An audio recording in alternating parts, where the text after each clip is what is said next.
जय श्री कृष्णा हमारे हनुमान। गीता प्रेस गोरखपुर भारत की ही नहीं बल्कि विश्व की महान धरोहर है, जो पिछले 9 दशकों से अधिक समय से सनातन साहित्य को जन जन तक पहुंचाने के महती कार्य में लगी है। आज मैं रश्मि मेनन इसी सनातन साहित्य के महाकुंभ 2023 के पहले होने वाले ज्ञानवर्धक तथ्यों तथा कुछ रोचक जानकारियों को आप तक पहुंचाने के लिए प्रस्तुत हूं। तो इस क्रम में मैं सबसे पहले आपको ले चलती हूं गोरखपुर, जो जाना जाता है गीता प्रेस की कर्मभूमि के नाम से भी। श्री गणेशाय नमः। गीता प्रेस के संस्थापक श्रद्धेय श्री जयदयाल जी गोयनका, जिनका जन्म ज्येष्ठ कृष्ण छठ विक्रम संवत 1942 को चुरू राजस्थान में हुआ था। गीता इनका प्रमुख विषय था, गीता पर ही ये प्रवचन करते थे। तो उस समय के टाइम में लगभग आज के 100 वर्ष 110 वर्ष पूर्व गीता की शुद्ध पुस्तक उपलब्ध ही नहीं थी। इन्होंने किसी प्रकार कोशिश करके गीता की शुद्ध पुस्तक उपलब्ध करी और उसके बाद अपने सत्संगियों में और लोगों में प्रचार के लिए लगभग 6000 प्रति कलकत्ते में छपवाई। लेकिन छप करके आई वो तुरंत जो है लोगों ने हाथ की हाथ ले भी ली, लेकिन उसमें बहुत अशुद्धियाँ रह गई। शुरुआत में जिनसे छपाई का कार्य करवाया था उसमें बहुत सारी त्रुटियां रह जाती थी। उसमें शुद्धता की तरफ ध्यान नहीं दिया जाता था। बार बार मशीन बंद करके संशोधन करना संभव नहीं हो पा रहा था। प्रेस वाले ने जयदयाल जी गोयनका को कहा कि भाई इतना शुद्ध अगर आपको छपवाना है तो आप अपनी प्रेस बैठा लीजिए। तब भगवत प्रेरणा से उनको विचार आया कि अपनी खुद की प्रेस होनी चाहिए। प्रश्न ये था कि प्रेस कहाँ पर खोला जाए। इस बात को उन्होंने भगवान की प्रेरणा मानकर कि गीता प्रेस की ही स्थापना की जाए, जिसमें हम शुद्ध गीता छाप सकें और भी आध्यात्मिक ग्रंथों को लोगों को दे सकें। ये विचार उनके मन में उदय हुआ। उस समय श्री हरि से प्रेरित 2 सत्संगी एवं कर्मठ सज्जन घनश्याम दास जी जालन तथा महावीर प्रसाद जी पोदार ने गोरखपुर में प्रेस खोलने का सुझाव इस प्रस्ताव के साथ दिया कि वो दोनों गोरखपुर में रहते ही हैं, प्रेस का काम दोनों मिलकर संभाल लेंगे। इस क्रम में गोरखपुर में गीता प्रेस बैठाने का निर्णय हो गया और 1923 अप्रैल महीने में गोरखपुर में इसकी स्थापना का कार्य एक छोटे से स्थान पर शुरू हुआ, जो कि आज समय बीतते बीतते इस रूप में आपके सामने है। और इसी तरीके से सहयोगी जुड़ते गए और काम बढ़ता गया। जिस समय गीता प्रेस स्टार्ट हुआ था उस समय जो चीज़ें उपलब्ध थी उसमें लेटर प्रेस का स्थान हुआ करता था। एक एक लेटर को सेट करना होता था, उससे एक एक पन्ना करके प्रिंट हुआ करता था। और उस समय जो मशीन उपलब्ध हम लोगों को हुई या गीता प्रेस को हुई, वो भी बोस्टन से आयात हुई थी। उसमें भी एक एक पन्ना करके प्रिंट होता था। और धीरे धीरे जैसे जैसे टेक्नोलॉजी बदलती गई, जैसे जैसे समय की मांग के अनुसार से जो चीज़ें उपलब्ध हुई उनको गीता प्रेस ने हर समय अपनाया। और जो लेटेस्ट टेक्नोलॉजी आज हिंदुस्तान में उपलब्ध है या विदेशों से भी आयातित है, उन मशीनों के द्वारा आज हम कार्य कर रहे हैं और आध्यात्मिक जगत की मांग को पूरा कर रहे हैं। आज के दिन जो गीता प्रेस का स्वरूप बना है वो अपने आप में एक अनूठा है। कि एक मशीन तो अभी मार्च महीने में इंस्टॉल हुई है, जिसकी लागत लगभग 5 करोड़ रुपए की है। उससे सने हमारी क्वालिटी और काफ़ी इम्प्रूवमेंट हुआ है। आज के दिन गीता प्रेस के पास समय अनुसार एवं ज़रूरत अनुसार छपाई मशीनें और जिल्दबंदी की मशीनें भगवान की कृपा से पूर्ण रूप से उपलब्ध है। बाइंडिंग के लिए जो मशीन हमने जर्मनी से आयात की, उसका हम आधा सेक्शन ही ले सके, क्योंकि उसके बाद का जो सेक्शन था जिसमें ग्लू जो लगता है वो ग्लू एनिमल ग्लू या एनिमल कंटेंट उसके अंतर्गत हैं, इसलिए हमने उसके आगे का मशीन का हिस्सा नहीं लिया और वो कार्य हम आज भी मैनुअल कर रहे हैं। गीता प्रेस अब तक लगभग 72 करोड़ पुस्तकें छाप चुकी है और 15 विभिन्न भाषाओं में छापती है। गीता प्रेस की खुद की पूरे भारतवर्ष में 21 दुकानें हैं, 48 रेलवे स्टेशनों पर स्टॉल है, और एक नेपाल में भी दुकान है। गीता प्रेस के अलग आयामों में गोविंद भवन कार्यालय कलकत्ता में, जहां पर गीता प्रेस की स्थापना हुई थी। स्वर्गाश्रम ऋषिकेश में 7 गीता भवन है। गीता भवन जो ऋषिकेश में गंगा किनारे गीता भवन नाम से है, जहाँ पर लगभग 1100 कमरे हमारे हैं और उनको सत्संगियों के लिए ही एक तरह से बनाया गया है और उन्हीं के लिए उपलब्ध रहते हैं। गीता प्रेस के संस्थापक श्रद्धेय श्री जयदयाल जी गोयंका, जो सेठ जी के नाम से लोकप्रिय थे, वही मुख्य थे। उनके साथ सहयोगी में श्री श्रद्धेय श्री हनुमान प्रसाद जी पोद्दार, जिनको भाई जी के नाम से भी जानते थे, और परम श्रद्धेय श्री रामसूरदास जी महाराज, जिनको हम स्वामी जी के नाम से भी जानते हैं। इनका अनुव्रत सहयोग रहा और भी बहुत सारे भगवत प्रेमी जुड़े, जिनका हम नाम तक नहीं जानते, और उन्होंने जो सहयोग दिया वह अतुलनीय है और अवर्णनीय है। गीता प्रेस से जुड़े हुए लोगों से कभी मिलने का सौभाग्य प्राप्त होता है तो उनसे सुनने को मिलता है कि कई सज्जन पुरुष ऐसे थे जो दिन रात 24 घंटे गीता प्रेस काम में ही लगे हुए थे। वो लोग तन मन से गीता प्रेस के लिए ही समर्पित थे। आज भी बहुत सारे लोग तन मन से गीता प्रेस के लिए पूर्ण रूप से समर्पित हैं। धन्य है ये लोग और धन्य है इनके माँ बाप, जिनको गीता प्रेस जैसी संस्था की सेवा करने का सौभाग्य प्राप्त हुआ।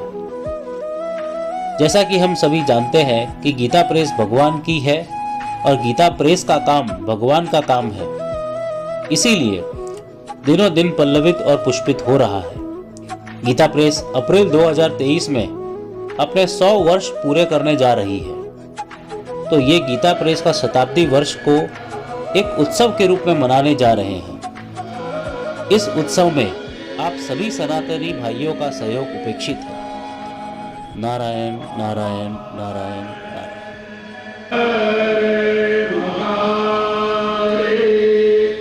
गीता प्रेस के 100 वर्ष 2023 में पूरे हो रहे हैं, लेकिन इसके संबंध रंगारंग और ज्ञानवर्धक कार्यक्रम की शुरुआत 24 जुलाई 2021 में हो चुकी है। और इसी कड़ी में आज सुनते हैं श्रद्धेय श्री पंडित विजय शंकर जी मेहता जी की अमृतमयी वाणी में उनके आशीर्वचन। पवन तनय तुम एक आधार,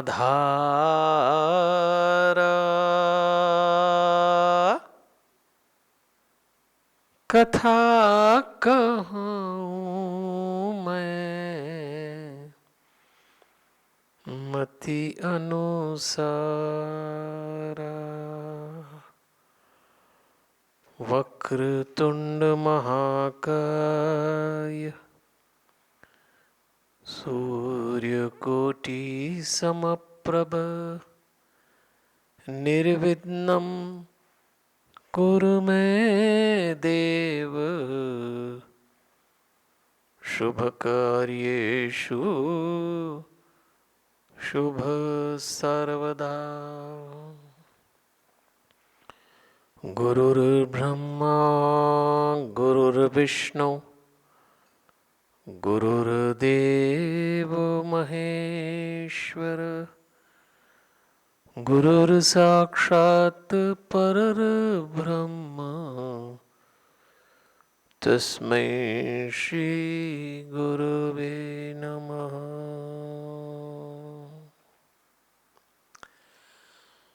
परमपिता परमेश्वर की बड़ी अनुग्रह भरी दृष्टि है और भगवान की असीम अनुकंपा है कि आज हम सब लोग एक अनूठे अनुष्ठान के अगले पड़ाव पर हैं और विचार करेंगे पंचदेव पर।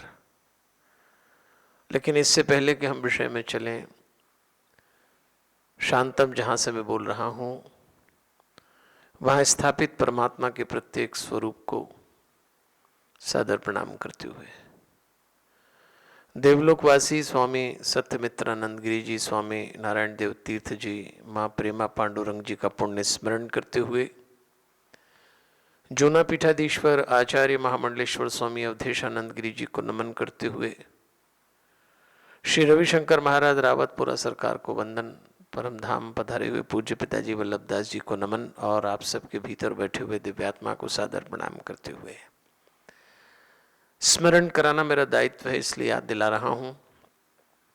ये जो विचार श्रृंखला चल रही है, ये गीता प्रेस के साहित्य को नई पीढ़ी के हाथों में सौंपने के लिए। इसको उल्टा बोलूं कि यदि नई पीढ़ी को हम गीता प्रेस के साहित्य को सौंप दें तो शायद उनका और भला हो। क्यों? क्योंकि अब जो समय आने वाला है, इसमें जब हमारे बच्चे संघर्ष करेंगे तो कहीं ऐसा ना हो कि संघर्ष करते समय टूट जाएं, बिखर जाएं, तो उनका आत्मविश्वास बना रहे। और वो क्या चाहेंगे आने वाले वक्त में, बताइए? वो चाहेंगे जीवन का सच, जो उनको जानना बहुत जरूरी है। और दूसरा, उनकी चाहत होगी शांति मिले उनको। ये बच्चे आज छोटी छोटी बात पर अशांत हो जाते हैं, थक जाते हैं।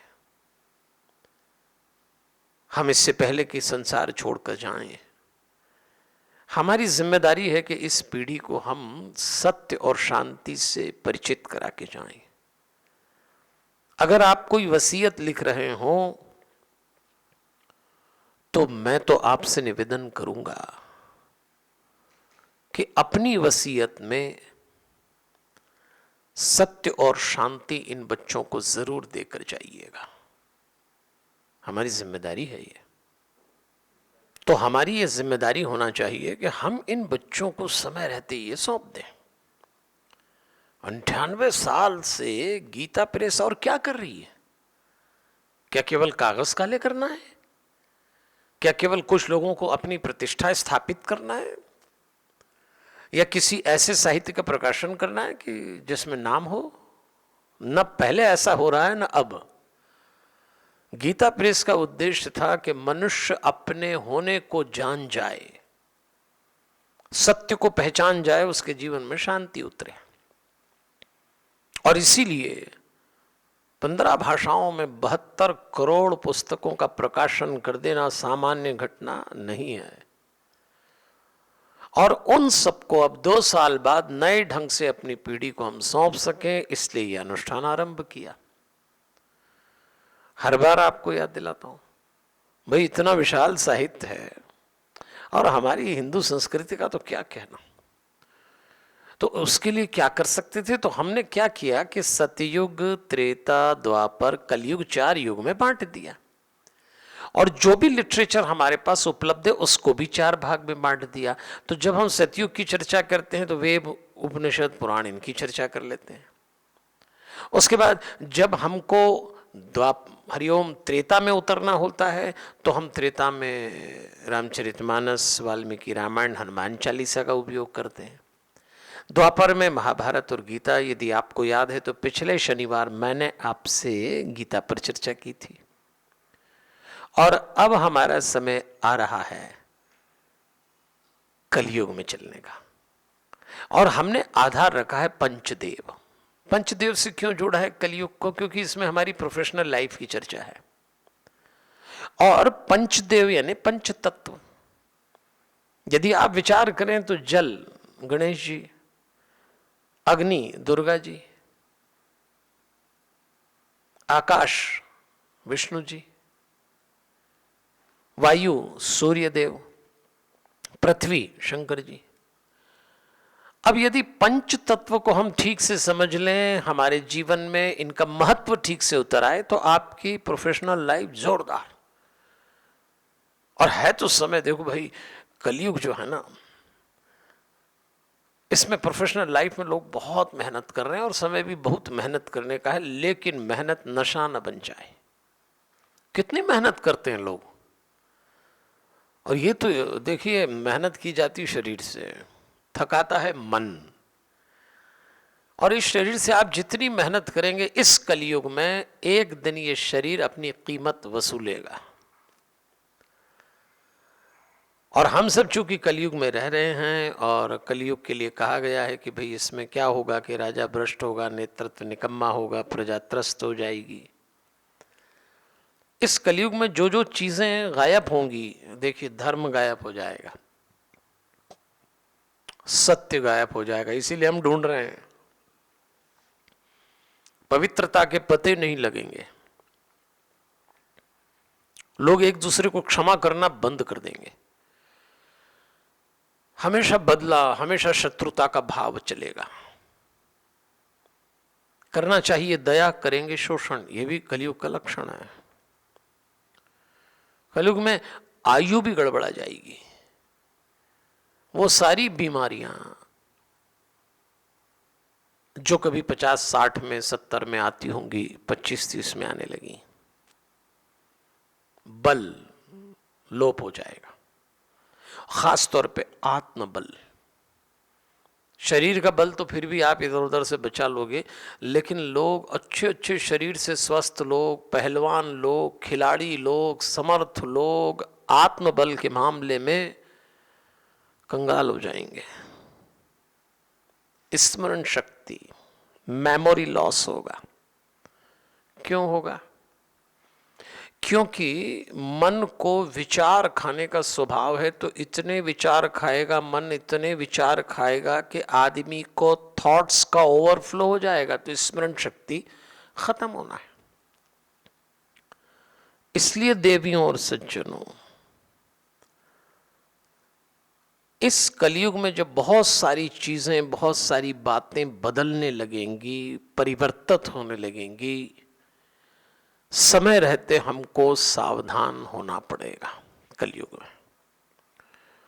तो ये जो गीता प्रेस के साहित्य से आपको जोड़ा जा रहा है, इसका मकसद ये है। तो हम ले रहे हैं पंचतत्व। अब देखिए, पंचतत्व में सबसे पहले अगर हम गणेश जी को लें, जो शुभ, विवेक, जिनकी अग्र पूजा होती है, तो आज थोड़ा इन्हीं को विस्तार करेंगे। फिर आपको तो याद है कि मैंने पिछले दिनों भी कहा था कि अग्नि भी एक तत्व है और देवी हैं दुर्गा जी। देवी दुर्गा जी हैं। प्रेम, तप, मेहनत। दुर्गा जी से अगर आप ठीक से जुड़ना चाहें तो आप देवी भागवत पुराण का गहन अध्ययन करिए, आपको शक्ति का अर्थ समझ में आ जाएगा। फिर आया आकाश, साउंड, और इसके प्रतिनिधि देवता विष्णु जी। और विष्णु जी में लीडरशिप के सारे गुण हैं। मुखिया कैसा होना चाहिए, जिम्मेदारी का एहसास क्या होता है। अपने व्यावसायिक जीवन में हर कोई नंबर 1 होना चाहता है, आपको होना भी चाहिए। ये सारी दौड़ नंबर 1 की तो है। तो यदि आप नंबर 1 होना चाहें तो आकाश तत्व यानी विशालता, विष्णु जी के सारे अवतार आपको सिखाएंगे नेतृत्व कैसे किया जाता है। और विष्णु जी ने 2 अवतार तो ऐसे लिए कि जिनके बिना भारत की कल्पना ही नहीं हो सकती, श्री राम और श्री कृष्ण। इन दोनों के नेतृत्व का क्या कहना। और आइए फिर आते हैं वायुदेव, सूर्य जिसके प्रतिनिधि हैं। सतत सक्रियता, स्वास्थ्य। आपको याद होगा कि मैं इन बच्चों से एक बात कहता हूं कि आप कोई बहुत बड़ा योग न कर सकें, एक्सरसाइज न कर सकें, तो जब भी उठें तो सूर्य को जल जरूर चढ़ाएं, और ऐसे चढ़ाएं कि सूर्य की किरण जल की धारा से होती हुई आपके ऊपर आए। मेरा विश्वास करिए, सूर्य का ओज और तेज आपके भीतर उतरेगा। सूर्य देवता जैसी दानशीलता, प्रकाश, ज्ञान, हनुमान जी तो उन्हीं के शिष्य थे। और जो 5वां तत्व है वो है पृथ्वी। क्या नहीं देती है पृथ्वी हमको, और सब कुछ सहन करती है। आज लोग सहन नहीं करते हैं बिल्कुल, बहुत जल्दी रिएक्शनरी हो जाते हैं, बहुत जल्दी एंजाइटी उनमें उतर आती है। पृथ्वी तत्व को अपने भीतर उतारने का मतलब ही है धैर्य, हिम्मत, भरोसा, पेशेंस रखिए, सब मिलेगा आपको अपने हिस्से का। और इसका प्रतीक है भगवान शंकर, जो विश्वास और कल्याण के देवता हैं। तो देवियों और सज्जनों, भगवान शंकर के चरित्र से जितनी बातें सीखी जा सकती हैं, एक बात है, वो कल्याण के प्रतिनिधि हैं। अंग्रेजी में जिसको कहते हैं वेलफेयर। तो हमको हमारी जो वृत्ति है, हमारे जो काम हैं, उसमें वेलफेयर का भाव होना चाहिए, दूसरों का भला करें, दूसरों का कल्याण करें। तो देवियों और सज्जनों, ये पंच तत्व हमारे मनुष्य होने की गवाही हैं। ये सब देख रहे हैं आप जो कर रहे हैं, आपके साथ जो भी उल्टा सीधा होता है, आप बीमार होते हैं, आप स्वस्थ होते हैं, आप अच्छे से रहते हैं, ये कौन करता है? ये पंच तत्व से आपका तालमेल बिगड़ने पर या बनने पर। बन जाएगा तालमेल तो आप स्वस्थ हो जाएंगे, बिगड़ जाएगा आप अस्वस्थ हो जाएंगे। एक बहुत अच्छी बात आपसे कह के आगे बढ़ते हैं कि ये पंच तत्व है ना, ये गवाही देते हैं। भगवान की व्यवस्था और इस संसार की व्यवस्था में क्या अंतर है? सबसे बड़ी बात यह है कि दुनिया आपके किए हुए पर आपको दंड देता है या पुरस्कार देता है। आप कोई गलत काम करें और कानून व्यवस्था की चपेट में आ जाएं, पकड़ में आ जाएं, तो आपको दंड मिलेगा। तो आपने किया और पकड़ा गए तो दंड, अगर नहीं पकड़ाए तो कईयों का चल रहा है, आपका भी चलता रहेगा। लेकिन भगवान के यहाँ की व्यवस्था कुछ अलग है। भगवान किए हुए पर दंड नहीं देते, भगवान सोचे हुए पर दंड देते हैं। बहुत बारीक बात है, इसको दिमाग में बैठा लीजिए।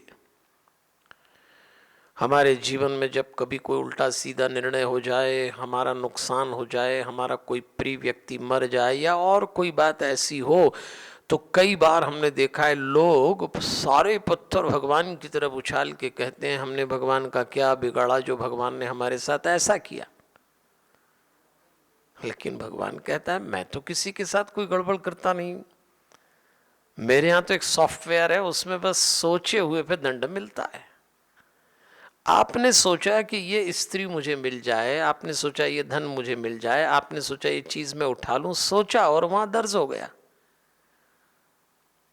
यहां आपको लगता है हमने किया तो है ही नहीं, फिर दंड किस बात का? परमात्मा कहता है तेरे किए से मुझे कोई लेना देना नहीं, मैं तो तेरे सोचे को पकड़ता हूं। और सोच के स्तर पे हम लोग इतने निम्न हो जाते हैं, इतने घटिया हो जाते हैं कि हमारे साथ रहने वाला भी नहीं सोच सकता कि ये ऐसा सोच चुके होंगे। तो ऐसा तो होना है। इसलिए ध्यान दीजिए, ये जीवन सोच के स्तर पे हमको बहुत थका देगा। चट्टानों पर खड़ा हुआ तो छाप रह गई पांवों की, सोचो कितना बोझ उठाकर इन राहों पे गुजरा हूं।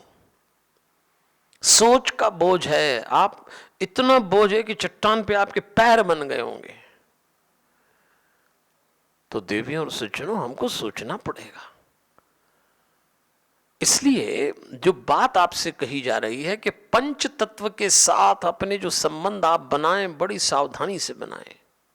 तो अगर आप पंच तत्व से संबंध अच्छे बना लेते हैं तो आपका विवेक जाग जाएगा, और आपका विवेक जाग गया तो आप सचमुच बड़ी बुद्धिमानी से काम करेंगे। और गणेश जी विवेक के देवता हैं। तो चलिए हम पंच तत्व में अब गणेश जी के साथ चलते हैं। कुछ गणेश जी के साथ एक भक्त था हनुमान जी का, कुछ न कुछ मांगा ही करता था हनुमान जी से। ब्राह्मण था और बहुत गरीब था। दिक्कत यह थी कि उसकी पत्नी को बच्चा नहीं होता, तो निसंतान था, गरीबी तो थी। और उसकी जो मां थी वो बिल्कुल मरणासन्न थी, और अपनी मां को प्रेम भी बहुत करता, सेवा भी बहुत करना चाहता था। तो उसने एक दिन हनुमान जी को प्रसन्न किया, और संयोग से हनुमान जी प्रकट भी हो गए। और हनुमान जी जब प्रकट हुए तो हनुमान जी ने कहा, मांग भाई, क्या मांगता है, और सुन, एक वाक्य में मांग लेना, लंबा चौड़ा नहीं दूंगा। उस आदमी ने कहा, एक वाक्य में जो मांगू वो तो देंगे, हाँ क्यों नहीं देंगे। तो उसने एक वाक्य में मांगा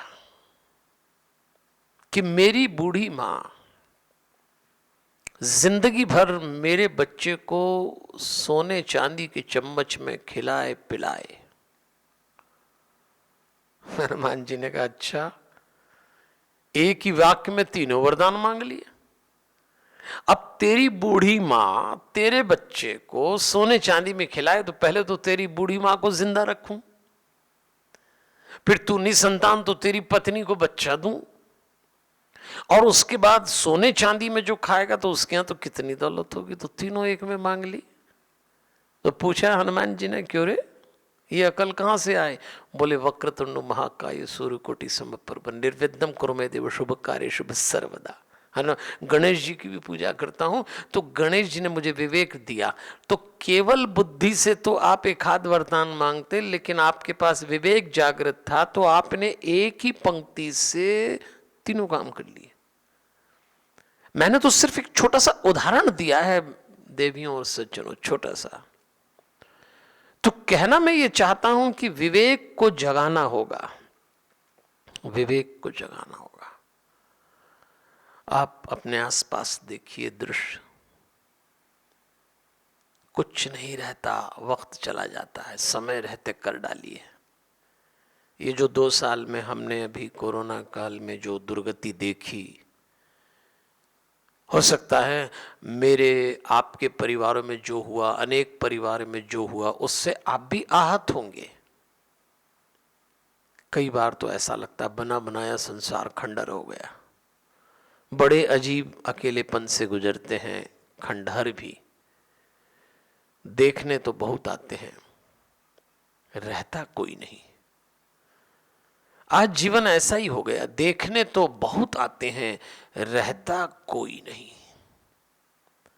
अब सचमुच जीवन ऐसा हुआ कि मैं कई लोगों से मिलता हूं तो वो तो कहते हैं बस जीने की इच्छा नहीं होती, मरना चाहते हैं, मरना चाहते हैं। इतने क्यों निराश हो गए। तो केवल बुद्धि से चलेंगे तो बुद्धि का स्वभाव है चीजों को तोड़ कर देखती है, लेकिन विवेक से चलेंगे तो विवेक हर बात का मूल्यांकन करता है, विवेक जोड़कर चलता है। और ये तो ये तो जो समय है, हरिओम, ये विरोधाभास और विडंबना का युग है। लोगों ने मकान बना लिए, लेकिन परिवार नहीं बना पाए। हम बात करेंगे गणेश जी की, हम बात करेंगे विवेक की, शुभ की। आज दौलत का अंबार है लोगों के पास, पर विवेक के अभाव में समय नहीं है। डिग्रियां इतनी हो गई कि गली गली मोहल्ले मोहल्ले में कॉलेज खुल गए, इंस्टीट्यूट खुल गए। हमारे गांव में जिन एक कमरे में स्कूल नहीं होते थे, वहां विश्वविद्यालय खोल दिए गए। बावलापन चला, डिग्रियां तो इतनी हाथ में आई, कॉमन सेंस का पता नहीं है। तो डिग्री तो जुगाड़ से भी मिल जाएगी, पर कॉमन सेंस गणेश जी की आराधना से मिलेगा, ज्ञान पुस्तकों से मिल जाएगा, समझ कहां से लाएंगे। समझ ज्ञान से भी ऊपर हो जाता है, और समझ तो गणेश जी की आराधना से मिलेगी। इसलिए याद रखिए, केवल बुद्धिमान होने से काम नहीं चलेगा। विवेक लाइए जीवन में, विवेक। वरना आप देखो, जितनी औषधियां बढ़ती गईं उतनी बीमारी भी बढ़ती गई, इलाज के पते ही नहीं है। तो जब जब भी आप गणेश जी से जुड़े, एक बात मान के चलना कि भारतीय संस्कृति में जितने प्रतीक हैं, सबसे अधिक प्रतीक गणेश जी के हैं। वैदिक इतिहास में यदि सबसे बड़ा कोई लोक देवता ऐसे स्थापित हुआ जो विश्वास का प्रतीक हो, तो वो गणेश जी हैं। अत्यधिक लोकप्रिय, और इनके भीतर विशिष्ट शक्ति है। गणेश जी का जो व्यक्तित्व है ना, उसमें 3 बातें देखने को मिलती हैं: जिज्ञासा, प्रतीकमय और रहस्यमयी। 3 बातें। जब भी आप गणेश जी को देखेंगे, जिज्ञासा होती है, ये ऐसे कैसे हैं? नरगजात्मक रूप, तो जिज्ञासा होती। बच्चों को तो गणेश जी को देखते ही जिज्ञासा होती। दूसरा, प्रतीकमय है, उनका प्रत्येक अंग एक सिंबॉलिक मैसेज करता है। और तीसरी बात, गणेश जी बहुत रहस्यमयी है। अभी हम जब गणेश जी के जीवन में चलेंगे तो ऐसा लगेगा क्या मिस्ट्री है ये, क्यों ऐसा किया होगा उन्होंने। तो देवियों और सज्जनों, त्रिदेव ने इनको अपना आशीर्वाद दिया था। गीता प्रेस द्वारा प्रकाशित गणेश पुराण को अवश्य समय निकाल के पढ़िएगा, अवश्य। आप पाएंगे कि 128 साल पहले पुणे में लोकमान्य तिलक जी ने जो गणेश उत्सव आरंभ किया, 128 साल से अनवरत ये उत्सव चल रहा है। हम भारतीयों के प्राण बन गए इस उत्सव में, बंधे हुए हम उससे। क्यों चला होगा ये उत्सव? क्या कोई प्रबंधन, कोई राजनीति, केवल धर्म? ना ना ना, ये तो रूप अब बिगाड़ दिया लोगों ने। अन्यथा गणेश जी को पूजने का जो अर्थ है वो है अपने विवेक को जगाना। और सचमुच गणेश जी जब जिसके जीवन में उतरे उसका विवेक जागा, और इसीलिए ये सतत पूजे गए, सतत आज तक पूजे गए। ऋग्वेद में इनकी चर्चा आई है। हमारी जो राष्ट्र लिपि है वो ये भी वही है। प्रथम पूज्य के रूप में, विघ्नहर्ता के रूप में इनको पूजा गया है, प्रथम पूज्य। इस सब की कहानी आगे आएगी। ऐसा कहते हैं कि शंकर को विश्वात्मा मान के जब इन्होंने परिक्रमा की तो इनको आशीर्वाद मिला कि ये प्रथम पूज्य होंगे। अब प्रथम पूज्य का क्या अर्थ? किसी को सबसे पहले इसलिए पूजा जाए कि हम जो काम कर रहे हैं वो काम पूरा हो। तो विघ्नहर्ता, भाई विघ्न तो आएंगे। आप जब भी कोई कार्य आरंभ करेंगे कोई ना कोई परेशानी तो आएगी, और आप किस लिए काम कर रहे हैं? शुभ के लिए। आप चाहते हैं हमारे जीवन में शुभ उतरे, तो ये शुभ के भी देवता हैं, इसलिए इनकी इतनी पूजा की गई। गणेश शब्द का अर्थ होता है ईश, ईश शब्द आया है, जीव के स्वामी। इनको जीव के स्वामी कहा है। तो देवियों और सज्जनों, इस जीवन में यदि आप सावधानी के साथ होश रखना चाहें, अटेंटिवनेस के साथ, अलर्टनेस के साथ, अवेयरनेस चाहें, तो आपको गणेश जी से जुड़ना चाहिए। सावधानी और होश में अंतर है। हम लोग सावधान तो बहुत रहते हैं पर होश में नहीं है, क्योंकि सावधानी मामला शरीर से जुड़ा है, होश का मामला मन से जुड़ा है। सावधानी मामला शरीर का है, तो शरीर को लेकर तो हम बहुत सावधान हैं, कैसे उठना, कैसे बैठना, कैसे चलना, क्या खाना, क्या पीना। लेकिन जितना स्वतंत्र शरीर है, अगर उतना ही स्वतंत्र मन है जो कि है, तो आप कभी शांत हो ही नहीं सकते। तो मन को पकड़ना हो तो होश चाहिए, और होश चाहिए तो गणेश जी चाहिए। तो आप गणेश जी से जुड़ेंगे, आपके भीतर होश उतर आएगा, और जैसी होश आया तो आप शांत होंगे। और आपको फिर याद दिलाऊं कि ये जो अभियान चल रहा है, ये जो अनुष्ठान चल रहा है, ये क्या है? खोज सत्य और शांति की। हम अपने बच्चों के जीवन में जो सत्य उतारना चाहते हैं, जो शांति उतारना चाहते हैं, वो गणेश जी के माध्यम से कैसे उतरे।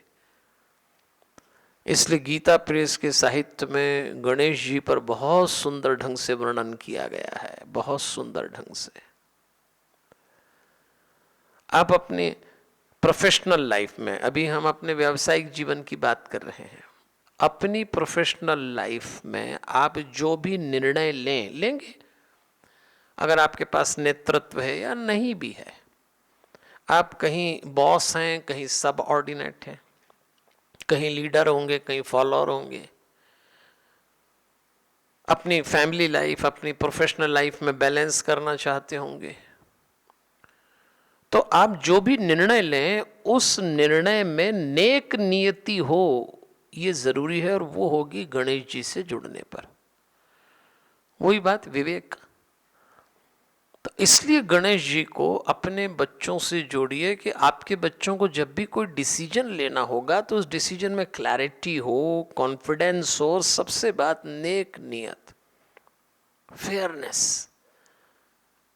आप जो भी निर्णय लें उसमें मेरा तो भला हो, पर सामने वाले का भी भला हो। और इस प्रोफेशनल लाइफ में एक बात और होगी, जब आप आगे निकल रहे होंगे तो आपके ऊपर आक्रमण भी होंगे, षड्यंत्र होंगे, क्योंकि आप प्रतिस्पर्धा में उतरे हैं तो दूसरा भी उतरा है, वो जो प्रतिद्वंदी है। कई प्रलोभन आपको दिए जाएंगे, आपके साथ धोखा हो सकता है, आपको सम्मोहित किया जाएगा। इस समय प्रोफेशनल लाइफ में ये सब गेम जिसको आप लोग कहते होंगे, तो इस सब से यदि बचना हो तो एक कवच चाहिए। उस कवच का नाम गणेश जी है। गणेश जी की छवि बड़ी नेक है, बहुत क्लियर। इसलिए जो गणेश के भक्त हों उनको अपनी छवि पे काम करना चाहिए। कर्म का परिणाम तो चोर को भी मिल जाता है, डाकू को मिलता है, हत्यारे को मिलता है, अपराधी को मिलता है, पर जो गणेश जी से जुड़े हैं वो सदकर्म करेंगे जब भी करेंगे।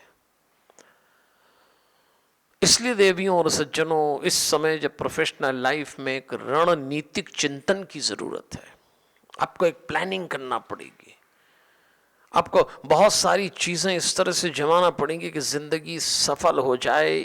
इसलिए आपको बुद्धिदाता, विघ्नहर्ता, विवेक के देवता गणेश जी की आवश्यकता पड़ेगी। टाइम तो टफ है। हमने एक शाम चिरागों से सजा रखी है, हमने एक शाम चिरागों से सजा रखी है, शर्त लोगों ने हवाओं से लगा रखी है। आप एक चिराग जलाइए, लोग फूंक लेके दौड़ेंगे। लोग चाहेंगे कि आपके जलते हुए दिए पर हवा का झोंका आ जाए, आपकी प्रसिद्धि, आपकी प्रतिष्ठा पर कोई दाग लग जाए, आपकी गति रुक जाए। ये कंपटीशन का युग है, इसमें षड्यंत्र भी सिखाया जाता है। आजकल सफलता हरिओम, आजकल सफलता के पाठ्यक्रम में धोखाधड़ी, षड्यंत्र, पीठ पर वार करना, ये भी योग्यता मानी गई है। ऐसा न करें, ये विवेक गणेश जी जगाएंगे। दूसरा आपके ऊपर ऐसा करे, ये विघ्नहर्ता बनकर आपकी रक्षा करेंगे। देखिए, धर्म, अर्थ, काम और मोक्ष, ये चार बातें हमारी प्रोफेशनल लाइफ में होना चाहिए। मुझसे कई बार नई पीढ़ी के बच्चे पूछते हैं कि व्यावसायिक जीवन में हमको आप शॉर्ट में बताइए कि हमारा मकसद क्या होना चाहिए। तो मैं ये नहीं कहता कि फैक्ट्री डालना, अच्छी नौकरी, 2 पैसे ज़्यादा कमाना, एक बंगला एक कार हो, ये सब आप जानिए, ये तो आपकी रुचि पर है। कई धनवान लोग हैं, एक ही कार में काम चलाते हैं और उनसे कम पैसे वाले 4 कार रखे हुए हैं। कुछ इतने पैसे वाले हैं कि उस पैसे को घर में रखते हैं, और जिनके पास नहीं उन्होंने बैंक लोन से बड़ी बड़ी कोठियां खड़ी कर ली। तो ये तो आपके ऊपर है। लेकिन मुझसे यदि कोई पूछता है, और गणेश जी के आधार पे यदि मैं आपसे कहूं, तो आपकी प्रोफेशनल लाइफ में 4 मकसद क्लियर होना चाहिए: धर्म, अर्थ, काम और मोक्ष। एक व्यावसायिक जीवन जीने वाले से मैं आग्रह करता हूं कि आपको ये 4 शब्द समझना चाहिए। और ख़ास तौर पे नई पीढ़ी के बच्चे यदि मुझे सुन रहे हैं या उनके पेरेंट्स सुन रहे हैं, तो अपने बच्चों को कन्वे करिए कि अपनी प्रोफेशनल लाइफ में धर्म, अर्थ, काम और मोक्ष के अर्थ को ठीक से समझें। यहाँ जब मैं धर्म कह रहा हूँ तो आप ये न समझना कि मैं हिंदू धर्म, मुस्लिम, सिख, ईसाई की बात कर रहा हूँ। यहाँ धर्म यानी स्वधर्म। तो एक प्रोफेशनल व्यक्ति अपने धर्म को समझें, तो यदि आप डॉक्टर हैं, इंजीनियर हैं, प्रोफेसर हैं, राजनेता हैं, ब्यूरोक्रेट हैं, हस्बैंड हैं, वाइफ हैं, वो आपका धर्म है। अपनी प्रोफेशनल लाइफ में इस धर्म को क्लियर समझें। दूसरी बात, अर्थ, पैसा जो कि कमाना है।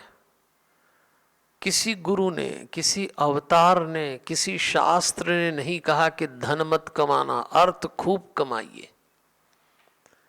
लेकिन कहा यह गया है, गलत रास्ते से आया हुआ धन आपके घर के सदस्यों का मन बनाएगा, और मन दूषित तो घर नहीं बचेगा। नीति से कमाइए और रीति से खर्च करिए, ये बहुत जरूरी है। काम, बात चल रही गणेश जी की, और गणेश जी के माध्यम से हम अपनी प्रोफेशनल लाइफ में इन 4 बातों को समझेंगे। काम का मतलब पुरुषार्थ, काम का मतलब केवल वासना नहीं है, काम का मतलब परिश्रम, मेहनत। और मैंने पहले भी कहा, इतनी मेहनत न करिए कि परिश्रम नशा बन जाए। इतनी मेहनत न करें, परिश्रम नशा बन जाए, ऐसा न करिएगा।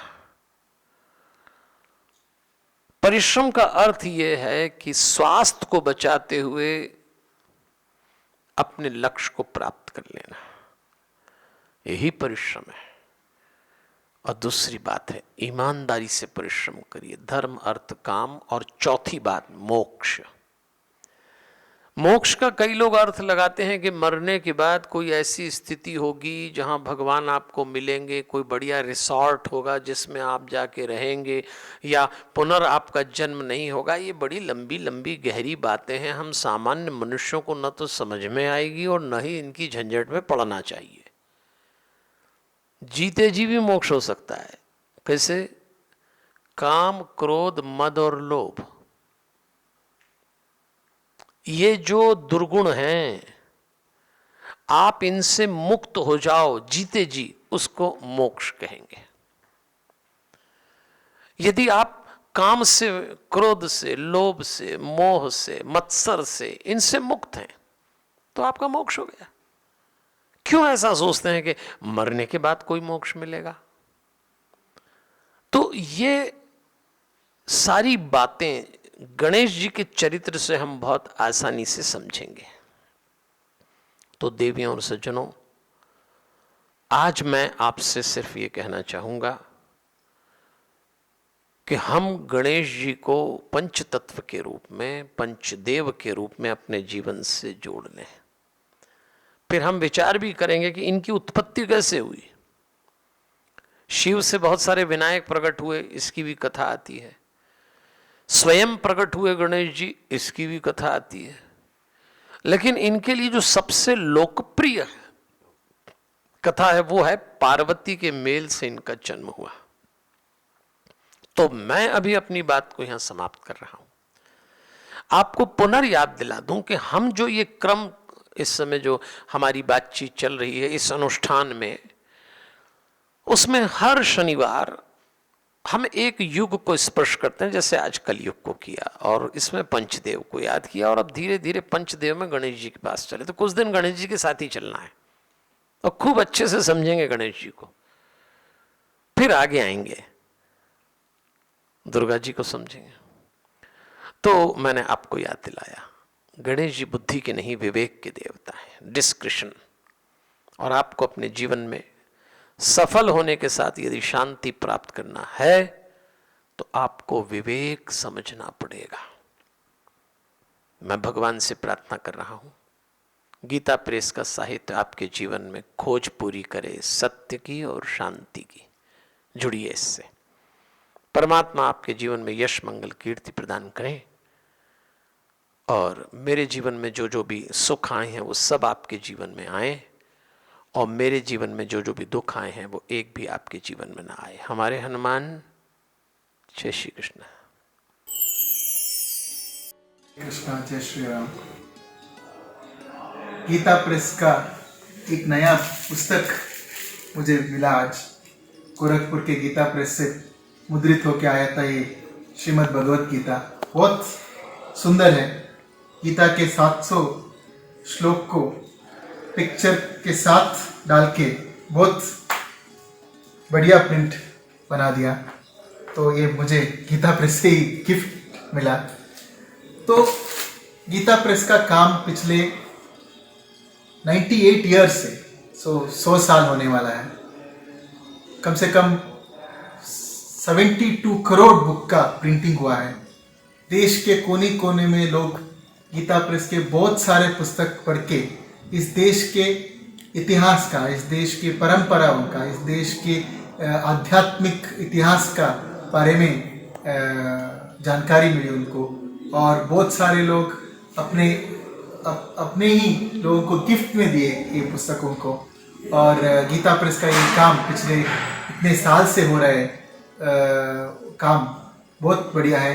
हमें इससे स्फूर्ति मिलता है कि इस देश की महानता इन देश की ऐसे ही संस्थाओं में है जो संस्था इस देश के परंपराओं को, आध्यात्मिक इतिहास को लोगों के सामने पुस्तक के रूप में पेश करते हैं, और उस पुस्तक को लोग पढ़ के स्फूर्ति लेते हैं।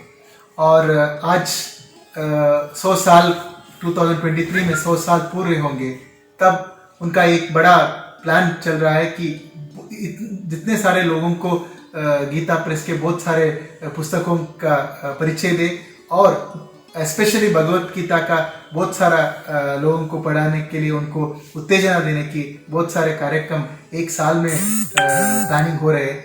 मैं बहुत खुश हूँ कि गीता प्रेस के साथ मुझे जोड़ने का अवकाश मिला है, और हम साथ में जो पुस्तकें निकलती है गीता प्रेस से, ये पुस्तकों को ज़्यादा लोगों के को वो रीच करने का हम जो उनका काम चल रहा है उसमें हमारा भी थोड़ा योगदान रहेगा। हम सक्रिय से गीता प्रेस के साथ जुड़ के बहुत सारा काम करने का संकल्प लिए है। और मैं लोगों से विनती करता हूँ कि गीता प्रेस का ये काम और सभी पुस्तकें आने वाले पीढ़ी को भी मिले। गीता प्रेस का साहित्य और गीता प्रेस का इतिहास सभी जानते हैं, परंतु अपने ज्ञान के सागर को जब तक टटोले नहीं या परखे नहीं, तब तक वह सुप्त अवस्था में पड़ा रहता है। इसी के कारण एक बार फिर अपनी स्मरण शक्ति को परखने के लिए एक क्विज की शुरुआत भी की गई है। ऐसी प्रतियोगिता जो आपका और आपके परिवार के सदस्यों का ज्ञानवर्धन, मनोरंजन तथा जीवन उपयोगी बातों का भरपूर ज्ञान देगा, और ऊपर से मिलेंगे अमूल्य उपहार। नमस्ते। गीता प्रेस के लिए मैं ये बहुत आभार प्रकट करना चाहूँगी, और ये कह सकते हैं कि आज अगर सनातन धर्म के बारे में जो हम लोगों को सबको ज्ञान मिला है, उसमें सबसे बड़ा कंट्रीब्यूशन हम ये कह सकते हैं कि वो गीता प्रेस का है। मैं भारत के बाहर इंग्लैंड में रहती हूँ, और मैं ये कह सकती हूँ कि मेरे जैसे ऐसे बहुत सारे हिंदू महिलाएं हैं, पुरुष हैं, जो अपने बच्चों को आपकी वजह से, गीता प्रेस की वजह से हम लोग ये सब आगे बढ़ा पा रहे हैं। तो बहुत बहुत धन्यवाद। और आप जिस तरह से टेक्नोलॉजी के हिसाब से, जैसे मैंने, आप लोग ऐप वगैरह भी कर रहे हैं, ये कार्य आप करते रहिए। हमारे जैसे बहुत सारे लोग आपके साथ इसमें जुड़े हुए हैं और आपको बहुत बहुत आभार और धन्यवाद कहते हैं। नमस्ते। इसमें आपसे गीता प्रेस तथा उससे संबंधित प्रकाशनों के बारे में हर शनिवार को इस कार्यक्रम में एक प्रश्न पूछा जाएगा और आपको उसका उचित तथा अनुकूल उत्तर देना है। गीता प्रेस के ज्ञान रथ ऐप में एक बहुत ही निष्पक्ष एवं वैज्ञानिक तरीके से लाखों सही उत्तर देने वालों में से प्रथम 3 विजेता चुने जाएंगे। इन 3 विजेताओं को अनमोल उपहार दिए जाएंगे जो आपका न केवल ज्ञानवर्धन करेगा बल्कि आपको और आपके परिवार को प्रेरित करेगा सत्य, धर्म और संस्कारों की राह पर चलने की। पिछले सप्ताह का प्रश्न था, जिज्ञासा आपकी, खोज सत्य की। पिछले सप्ताह का प्रश्न, श्री राम जी के परम भक्त हनुमान जी के पुत्र का क्या नाम था? अंगद, मकरध्वज, घटोत्कच या सुग्रीव? लाखों लोगों ने ज्ञान रथ ऐप पर अपना उत्तर भेजा। सही जवाब है मकरध्वज।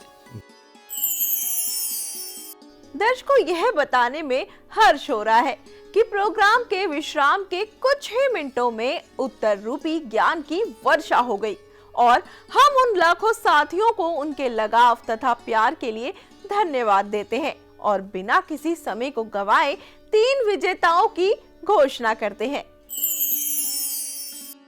पहले विजेता है लोकेश कुमार, अलवर से। दूसरे विजेता है मूलचंद जहांगीर, बाड़मेर, राजस्थान। तीसरे विजेता है बीनू भाई, गोकर्ण भाई पटेल, महिसागर, गुजरात। इन तीनों विजेताओं को हमारी तरफ से ढेर सारी शुभकामनाएं और इस उम्मीद के साथ कि आप अपने आसपास के लोग, मित्र, बंधु बांधव, सगे संबंधी सभी को इस ज्ञानवर्धक कार्यक्रम तथा क्विज के बारे में बताएंगे। अब सुनते हैं विजेता के विचार। सबको मेरा प्रणाम। गीता प्रेस गोरखपुर के बारे में कुछ बोलना चाहूँगा। हमारा सद्भाग्य है, सौभाग्य है कि हमें एक ऐसा प्रेस मिला जो हमने चित्रों में सुना है, कहीं लेख सुना है कि भाई गणेश जी कुछ लिखते थे, गोस्वामी तुलसीदास जी कुछ लिखते थे, उनका राइटिंग वाला है, महाभारत है, रामायण है, श्रीमद् भगवद गीता है। हमने देखा है, सुना है, मगर सच में मैं ये बोलूं कि भगवान गणेश जी ने क्या लिखा था वो आज कहीं दिखने नहीं मिलता, कहीं सुनने नहीं मिलता। अगर आपको देखना है कि भगवान ने क्या लिखा था, उनके विचार किसने लिखा था, तो आज ये बता रहा हूँ मैं। हमारी संस्कृति, हमारी भारतीय संस्कृति जो पकड़ के रखा है, वैसे तो प्रेस कई हैं, कई प्रेस हैं, मगर किसी प्रेस के बारे में कुछ बोलूं इससे पहले मैं इनके बारे में कहना चाहूँगा। मैं सन 1990-92 में मैंने ये पुस्तक खरीदा था, शायद आज 30 साल के आसपास हो गया है। तब भी ये था और आज के बारे में जब ये कुछ 1 साल पहले हमने एक पुस्तक खरीदा था वो भी ये है। मैं गीता प्रेस का आभारी हूँ कि वो कुछ अच्छा लिख के हमारी संस्कृति को पकड़ के रखा है।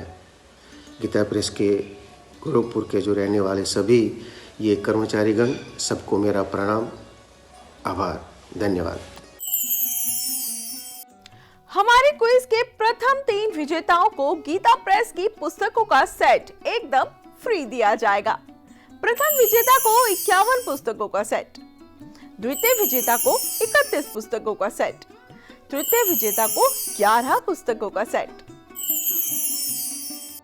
साथ ही हमारे ऐप ज्ञान रथ के राष्ट्रीय प्रश्नोत्तरी प्रतियोगिता 2021 में भाग लेकर आप फ्री में तीर्थ यात्रा कर सकते हैं। श्री राम जन्मभूमि अयोध्या धाम, भोले बाबा के त्रिशूल पर टिकी काशी वाराणसी तथा गुरु गोरखनाथ की नगरी तथा गीता प्रेस की कर्मभूमि गोरखपुर। समय का चक्र किसके रोके रुका है और अब समय हो चुका है कि हम आपके समक्ष प्रस्तुत करें इस सप्ताह का प्रश्न।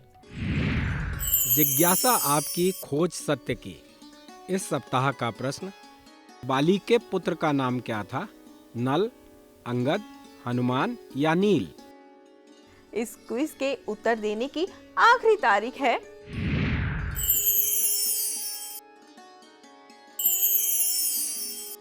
तो आप भी ज्ञान, ध्यान और संस्कारों के बन सकते हैं असली बिग बॉस, जिसको किसी के घर में जाने की जरूरत नहीं है और ना ही ऊल जलूल हरकत करने की।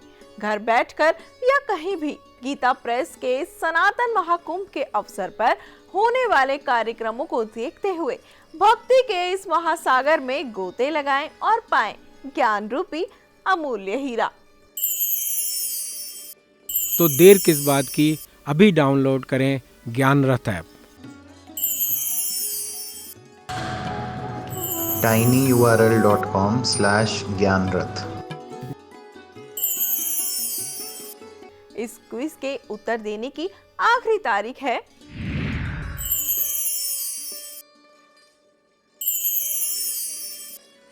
20 इस सप्ताह बस इतना ही।